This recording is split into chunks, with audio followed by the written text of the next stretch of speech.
الحمد لله القدير الباري ثم صلاته على المختار وبعدها كسيرة الرسول منظومة موجزة الفصول. We stopped last week after the Islam of Hamza and Umar ibn Khattab radiyallahu anhuma. And after that, Al-Imam ibn Abi al-Izz al-Hanafi rahimahullah, he jumped to another story. After that line, he said, وَبَعْدَ تِسْعٍ مِّن سِنِي رِسَالَتِهِ مَاتَ أَبُو طَالِبِ ذُو كَفَالَتِهِ. So he jumped from the 6th year of the Hijrah to the 9th year of the Bi'thah, the revelation, to the 9th year of the Bi'thah. And between those years, even though it's not mentioned in this text, but it's well-known and famous incident happened, which is the siege or the boycott of the sub-tribe of the Prophet ﷺ. It's called Hisar Shi'b Abi Talib. What happened briefly is that when the Muslims became stronger and stronger, bigger and bigger, now the Quraysh wanted to stop this. And how? By killing the Prophet ﷺ. But of course they cannot, because he's under the protection of the chieftain of Bani Hashim, Abu Talib. So they tried many ways. Even one of the ways, they tried to convince Abu Talib by trading. Just pick any son, the best son you see from our sons, and take him for you. And you give us Muhammad. But of course, Abu Talib refused all their offers. And it doesn't make any sense, because Abu Talib said, how come you give me your son, I take care of him, and I give you my son to kill him? Doesn't make any sense. So they agreed, the other branches, the non-believers, other than the branch of the Prophet ﷺ, which is Bani Hashim and Bani al-Muttalib. Others agreed that they will boycott. They will not marry from them. Of course, and they will not allow them to marry from them. They will not buy and sell from those two sub-tribes. So it's complete boycott. They will not talk to them. It's complete boycott. So they were it's literally under siege. And because the lack of trade, it's a big deal. They cannot eat. It reached the level that in some narrations, it's mentioned that they started eating the leaves of the trees. To this point, they had nothing. And subhanAllah, it was ended. As Allah subhanahu wa ta'ala said, إِنَّ مَعَ الْعُسْرِ يُسْرًا إِنَّ مَعَ الْعُسْرِ يُسْرًا. No hardship continues forever. It was very hard, almost 3 years, it was very hard. But at the end, ended. And subhanAllah, also the story of how it ended is very emotional, and it shows the truth of the Prophet ﷺ. I encourage everyone to try to read the full story from authentic sources, from many Seerah books. You can read the full story. It's a very good story, very beneficial story. But for the purpose of this series, it's going to be very fast and quick summary. So after some time of ending that siege, Abu Talib died. As he said here, وَبَعْدَ تِسْعٍ مِّن سِنِي رِسَالَتِهِ مَاتَ أَبُو طَالِبِ ذُو كَفَالَتِهِ. The protector died. And now imagine how the Prophet ﷺ started to face. It's unimaginable. He was harmed from every single direction. Everyone is angry. The one who was holding them back is Abu Talib, and he died. So Sallallahu Alaihi Wasallam had no protection after that. And subhanAllah, just as I mentioned early in this series, the Seerah of the Prophet Sallallahu Alaihi Wasallam teaches us that whatever we face in our life, it's nothing. as if Allah subhanahu wa ta'ala wanted Muhammad sallallahu alayhi wasallam to be the perfect example. So he faced the most difficult situations. No matter what we're facing, it's nothing compared to the Prophet sallallahu alayhi wasallam. And he's the most beloved person to Allah subhanahu wa ta'ala. After Abu Talib died, by 3 days, Khadija radiallahu anha died.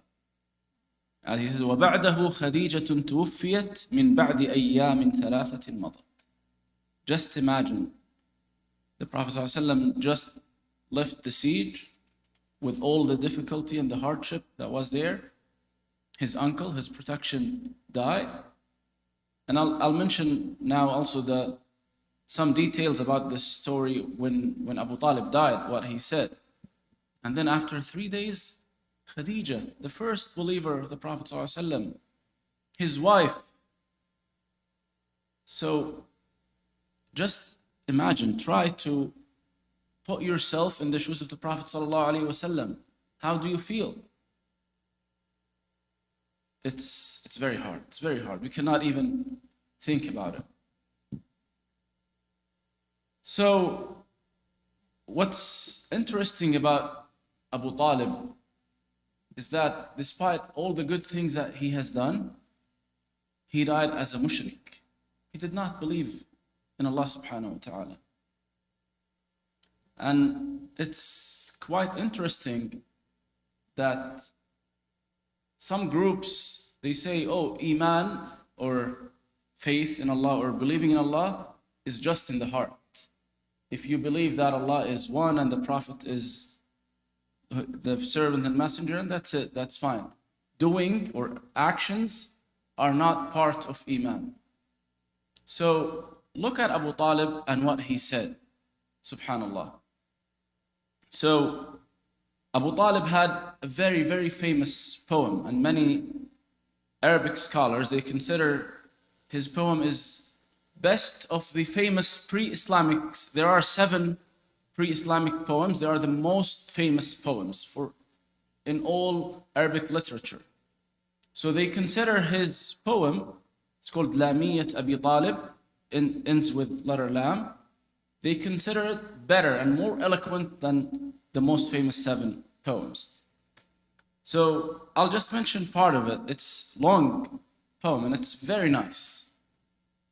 He says, كذبتم وبيت الله نبزى محمدا ولما نطاع دونه ونناضل ونسلمه حتى نصرع حوله ونذهل عن أبنائنا والحلائل. So basically he says, you are liars that we're gonna leave Muhammad to you. We're gonna surrender Muhammad to you. We will never.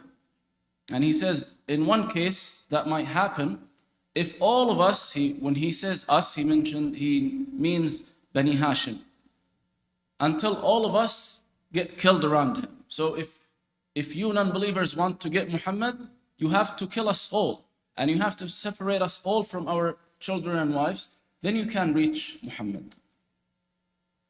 And he says, لعمري لقد كلفت وجدا بأحمد وإخوته دأب المحب المواصل فلا زال في الدنيا جمالا لأهلها وزينا لمن ولاه رب المشاكل فمن مثله في الناس أي مؤمل إذا قاسه الحكام عند التفاضل حليم رشيد عادل غير طائش يوالي إلها ليس عنه بغافل فأيده رب العباد بنصره وأظهر دينا حقه غير ناصل فوالله لولا أن أجيء بسبة تجر على أشياخنا في المحافل لكنا اتبعناه على كل حالة من الدهر جدا غير قول التهازل لقد علموا أن ابننا لا مكذب لديهم ولا يعنى بقول الأباطل.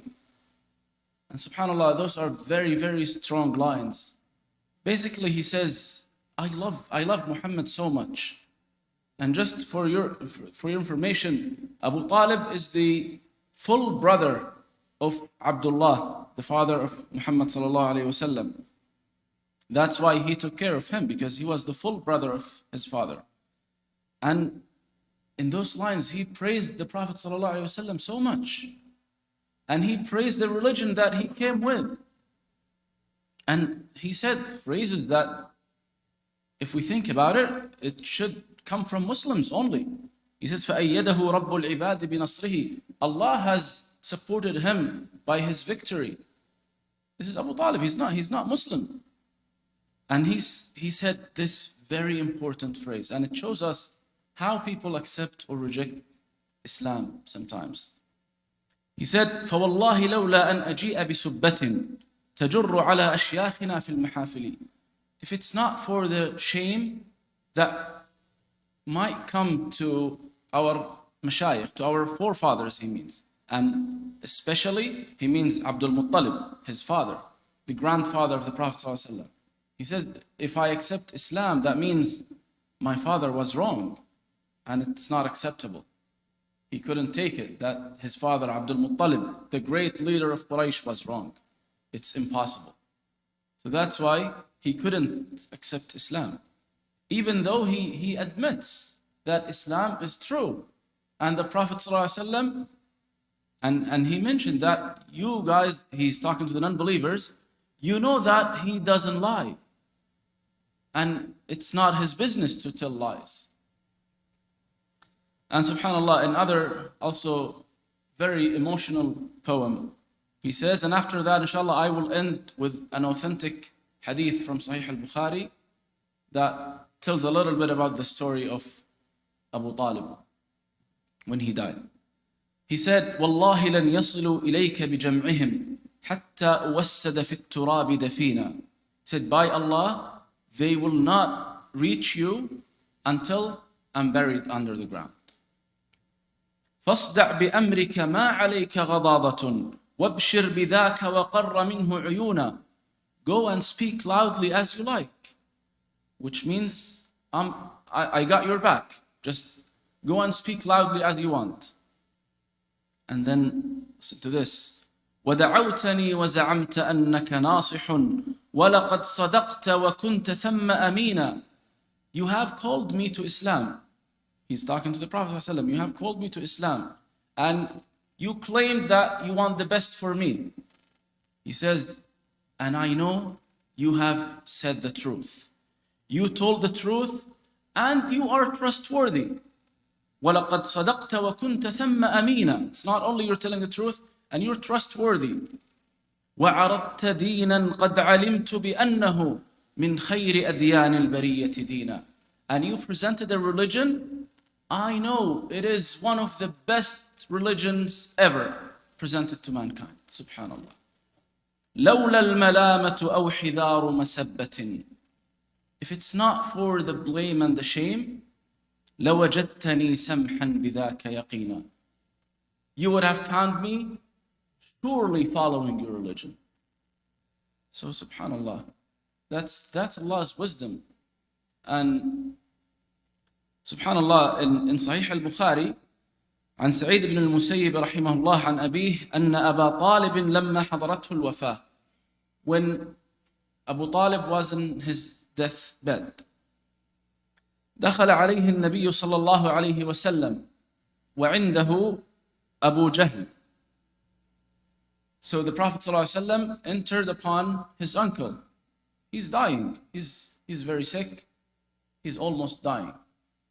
And the Prophet ﷺ said, أي عم قل لا إله إلا الله كلمة أحاج لك بها عند الله.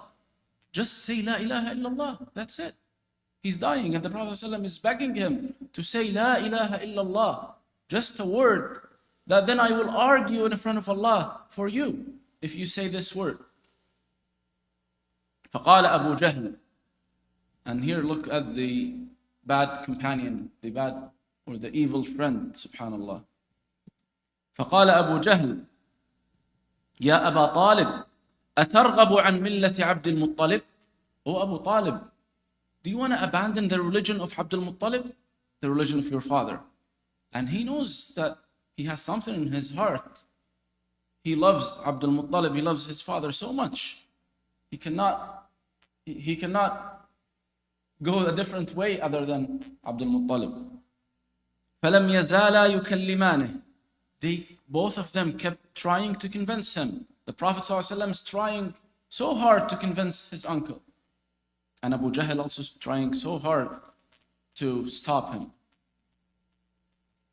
فلم يزالا يكلمانه حتى قال آخر شيء كلمهم به, until his last word was على ملة عبد المطلب, upon the religion of عبد المطلب. Subhanallah. فقال النبي صلى الله عليه وسلم. Look, also this shows how much the Prophet ﷺ loved his uncle. فقال النبي صلى الله عليه وسلم لأستغفرن لك ما لم أنه عنه. And in other narrations he said والله لأستغفرن لك ما لم أنه عنه, which means by Wallah I will keep asking Allah to forgive you unless Allah forbids me from doing this. فنزلت قول الله سبحانه وتعالى. Then those two ayahs were revealed.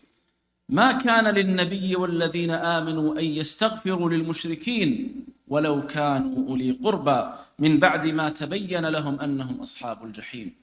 It's not appropriate, it's not allowed for the Prophet and the believers to ask Allah subhanahu wa ta'ala to forgive the non-believers.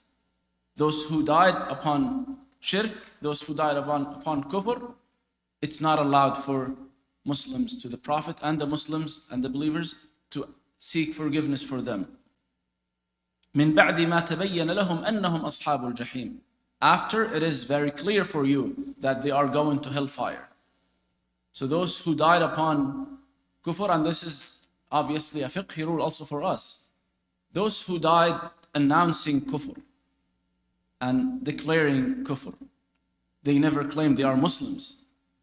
When they die, we cannot ask Allah subhanahu wa ta'ala to forgive them. Even though many modern people, I don't like to call scholars, modern people, they say, no, it's fine, Allah's mercy is huge, so you can ask Allah subhanahu. If they died upon kufr and they did not ask Allah subhanahu wa ta'ala to forgive them, you want us to ask Allah subhanahu wa ta'ala to forgive them?